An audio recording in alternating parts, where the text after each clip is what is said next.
Bienvenidos amigos a Toda una Vida. Yo soy Alfredo Sánchez y hoy estamos con mi colombroño, Antonio Sánchez García. Colombroño es una palabra que yo aprendí de nuestro querido Oscar Llanes. Tocayo de apellido. Y Caremi también me enseñó esa palabra. Exacto, colombroño es tocayo de apellido. Aunque no somos familia, para aclararlo de una vez, nos queremos mucho desde hace muchos años, Antonio. Y podríamos serlo, porque ¿verdad? de hecho estamos vinculados a uno Chile. de tus hijos. Uy, sí. Y al mismo tiempo profundamente vinculados con el amor, la nostalgia, sí, la admiración por tu padre, sí, ese gran venezolano. Y la mía por tu mujer, que es mi comadre Soledad Bravo. Digamos que somos colombroños por todos lados. Así es. Bienvenido, Antonio. Me da mucho placer conversar contigo en estos primeros 20 minutos sobre tus libros. Creo que tenemos tantas cosas de qué hablar, pero lo principal va a ser hoy hablar de los libros, que quiero que la gente conozca toda la bibliografía disponible de lo que has escrito hasta ahora. Este fue tu primer libro, entiendo. Bueno, fue mi primer libro aquí en Venezuela. En Venezuela, fue mi primer libro. En una ocasión, yo diría que uno de mis padrinos de venezolanidad, un hombre al que amé profundamente, al que admiré y al que echo profundamente de menos, sí, llamado Simón Alberto Consalvi, me pidió en algún momento que escribiera la biografía para una colección discográfica que estaba sacando el Nacional con el auspicio de un importante banco, que escribiera la biografía de un compatriota. Sí. Ese compatriota... Uno de los más desconocidos, porque de verdad la historia... Bueno, es absolutamente desconocido en Chile, donde naciera, donde se criara y donde aprendiera las artes de la religión que aprendió, y absolutamente desconocido en Venezuela, al que amara y al que se entregara con una pasión verdaderamente desbordante, sí, que es José Joaquín Cortés de Madariaga, el cura Madariaga, tan desconocido que cuando escribí el libro sobre el cura Madariaga, ustedes saben, el famoso cura del dedito, yo digo, del signo de campanario, con el que abrió los portones a la independencia de todo el continente, porque la primera campanada independentista la dio el cura Madariaga desde uno de los balcones de la Casa Amarilla, entonces Palacio de Gobernación. Y cuando me pidió que le escribiera su biografía y hubo que comentarla para un canal de televisión, le pregunté, por cierto, al cameraman, mira, ¿y tú sabes quién es Madariaga? Y me dice, Madariaga, creo que es un muy buen pelotero que le tienen una especie de monumento por allá por la plaza de su nombre. Sí. Digamos, es bien importante Neco, porque Neco es, por cierto, el nombre con que sí, no, aquí los familiares de Alfredo es familiar llamamos. Que me llamen así. Pero fíjate les voy a leer lo que dice Simón Alberto Consalvi en esta biografía.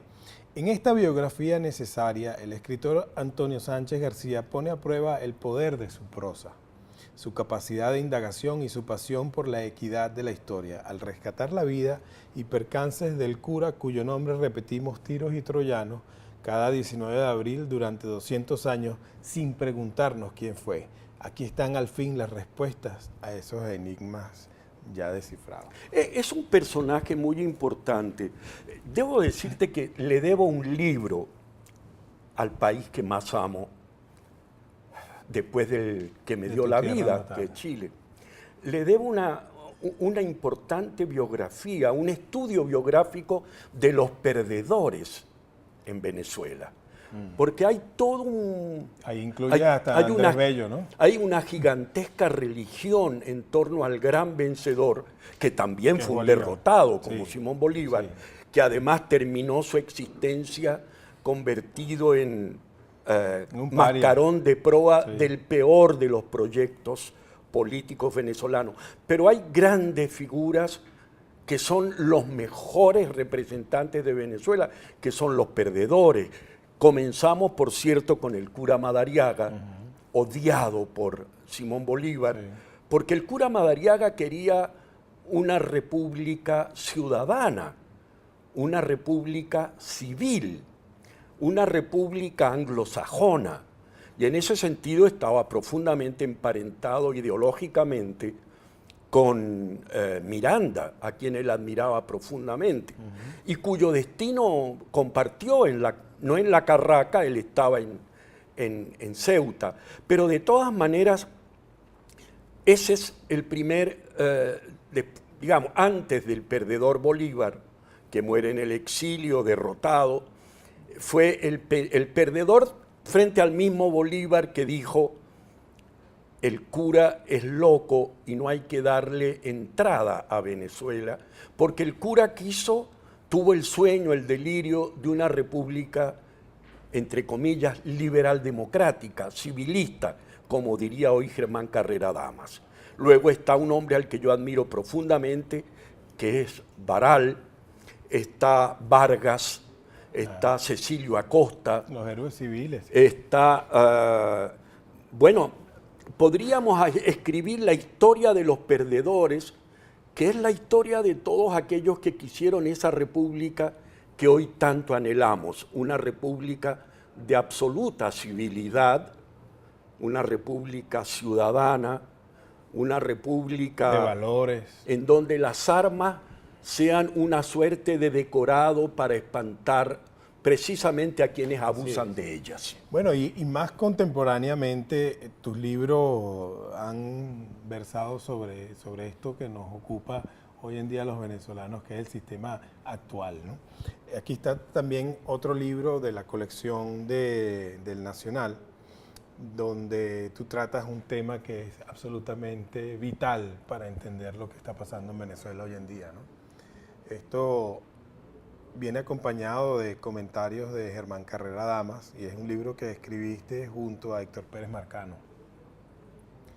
Háblanos de este libro y este proyecto, ¿cómo comenzó esta investigación? En una ocasión, en el Ateneo de Caracas, cuando el Ateneo de Caracas era el Ateneo de Caracas, pertenecía a los caraqueños, expresaba la tradición artística, intelectual, cultural de la Venezuela democrática, vi en uno de sus salones a Héctor Pérez Marcano, ex militante de Acción Democrática, ex fundador del Movimiento de Izquierda Revolucionaria, primer embajador de las guerrillas venezolanas en La Habana, contando las peripecias del desembarco por Machurucuto, creo que el 7 de mayo del 67.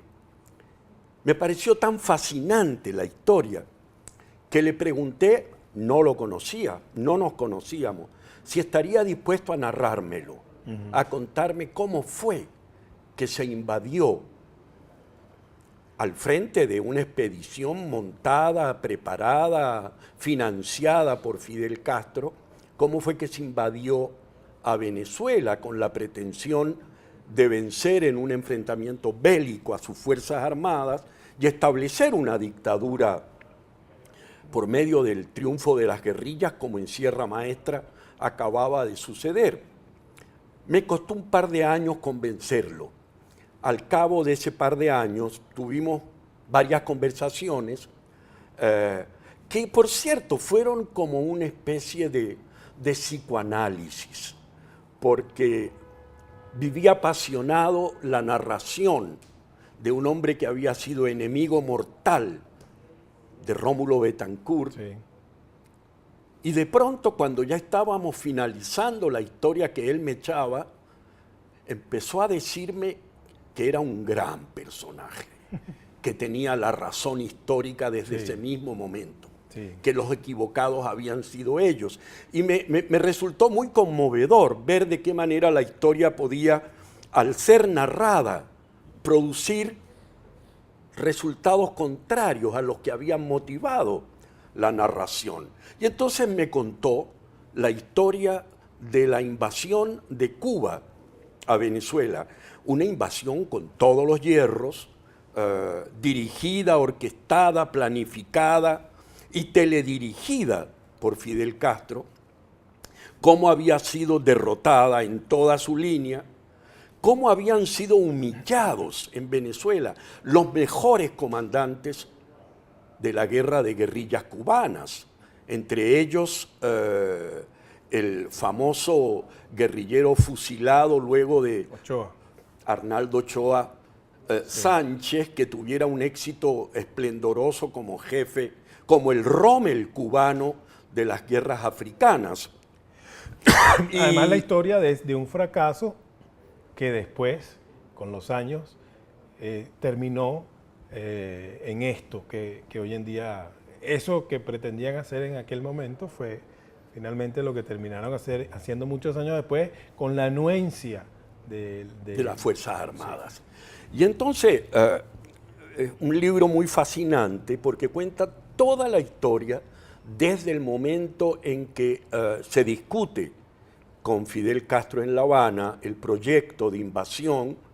Fidel Castro en idas y venidas termina por aprobarlo cuando ya el Che está en Bolivia.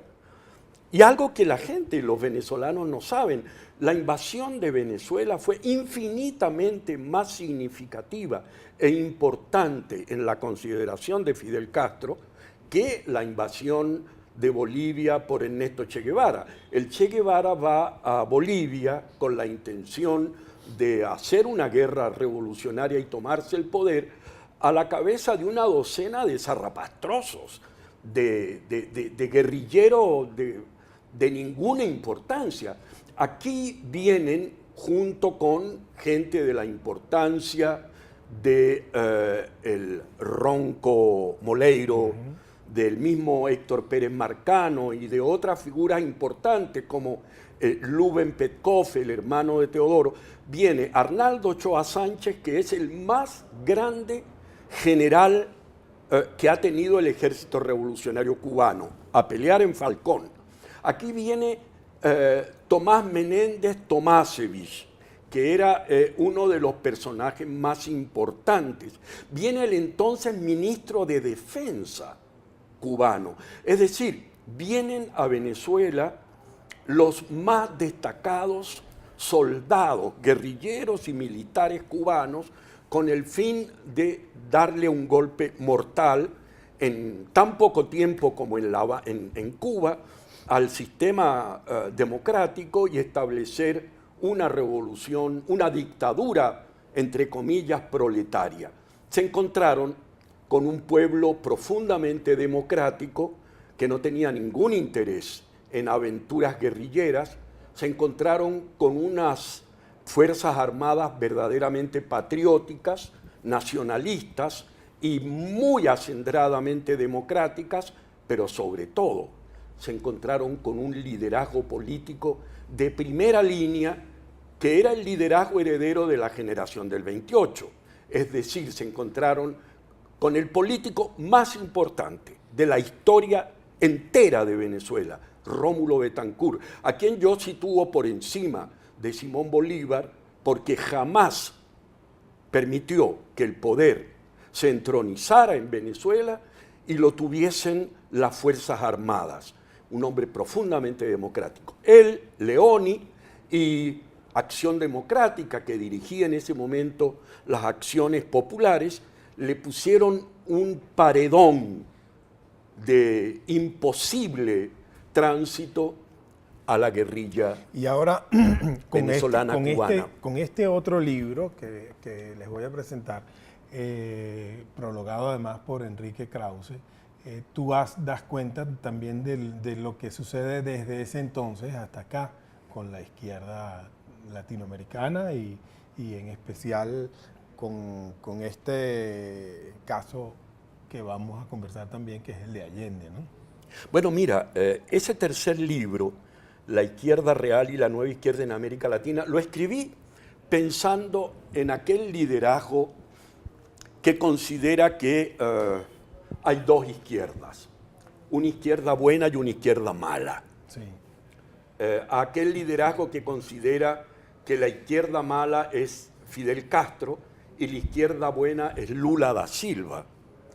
Y en mi personal opinión, son complementarios, exactamente como The Good Cop and the Bad Cop, el policía bueno y el policía malo. En las películas negras suele verse un policía siniestro que es el que agarra a mandarriazos, al que va a detener e investigar y interrogar. Ya hay un policía bueno que es el que le trae el que el aparece cafecito. después de la tortura. El que aparece después de la tortura o en darle medio de consuelo. la tortura, Sí. diciéndole al torturado: habla, hijo, toma, ten un cafecito y un cigarro. Él es muy malo.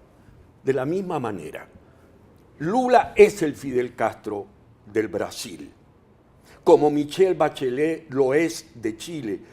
¿Qué cambia? No cambia el propósito, cambian las circunstancias. Ahí vale lo que decía José Ortega y Gasset: yo soy yo y mi circunstancia. Obviamente en Brasil, ante un sistema de dominación tan poderoso, un empresariado tan poderoso y unas fuerzas armadas perfectas y absolutamente acopladas con la Constitución vigente, no pueden ir tan lejos como fueron en este país. Pero yo no puedo olvidar que Lula dijo que Hugo Chávez Frías, que ha devastado este país, ha sido el mejor presidente que ha tenido Venezuela en los últimos 100 años.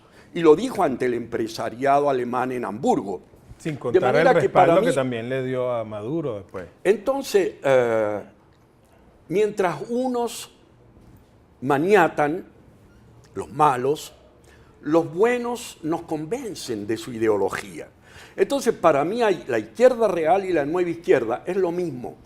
Y hay otro es lo libro, mismo, pero cambia según las circunstancias. Eso me llevó a escribir ese libro. Este otro libro también quiero que lo comentemos porque el tiempo va volando y quiero dar un recuento lo más rapidísimo. Este es un libro los dos que escribí para, si el otro lo escribí para convencer a los bien pensantes que creen que hay una izquierda buena, sí. Este otro lo escribí para quienes dudan de que en Venezuela existe una dictadura, utilizando los conceptos sobre dictadura y crisis de un gran constitucionalista y pensador político alemán llamado Carl Schmitt.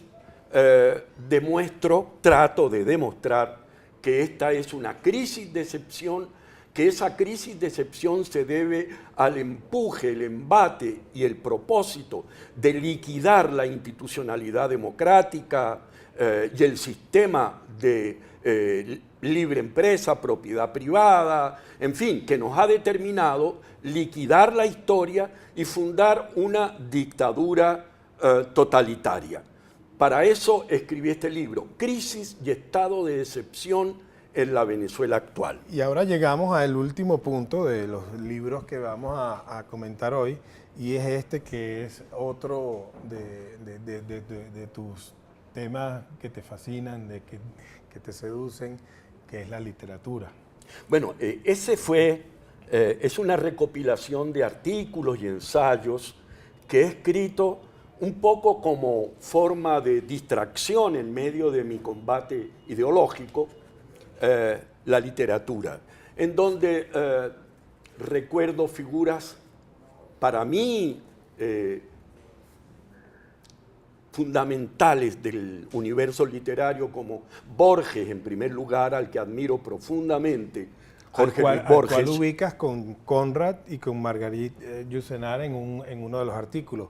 Hay otro sobre el centenario de Arturo Uslar Pietri, Betancur y Otero Silva, que es una buenísima parte de la historia venezolana por esos dos personajes y lo que ellos representaron y por además la relación que tuvieron entre ambos.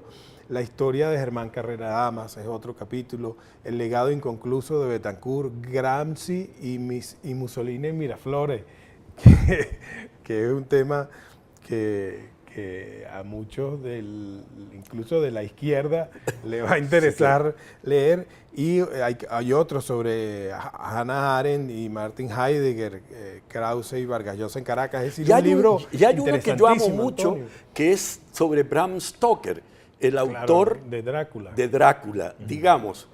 traté de situar el universo político venezolano dentro de esa biblioteca maravillosa, universal, que es la literatura. Nosotros tuvimos apenas estos 20 minutos para conversar con ustedes sobre esta bibliografía fundamental para nosotros los venezolanos, pero yo te quiero invitar para mañana que continuemos hablando, porque nos falta hablar de tus orígenes como estudiante de filosofía en Berlín, de tu magnífica historia al lado de Soledad Bravo y todos los personajes que conocieron juntos. Encantado. Así que, amigos, gracias por la sintonía de hoy. Mañana, recuerden, vamos a seguir conversando con Antonio sobre estos temas. Esto es Toda una Vida. Yo soy Alfredo Sánchez y los espero en la próxima emisión del programa.